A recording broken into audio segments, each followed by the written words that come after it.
Hi guys, for today's video, we are going to make kimchi pancake. Kalasa po siya ng okoy. Pinoy version okoy po tong kimchi pancake. And yun po, the main ingredient is kimchi. Yan, pwede nyo po siyang hiwain ng ikat ng maliliit or pwede namang as is na siya.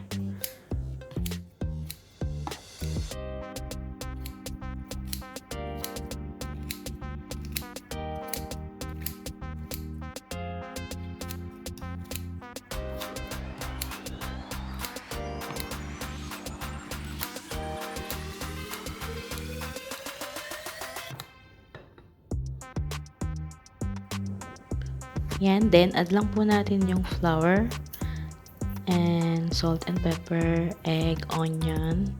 And pwede nyo rin po na add ng more chili, green or red, no worries po.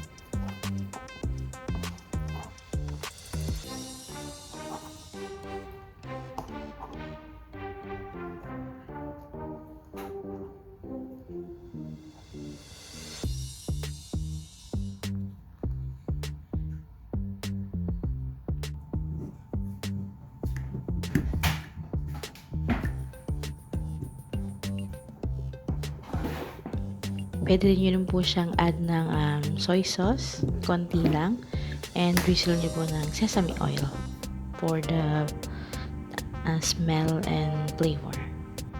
And yan, ready na po siya.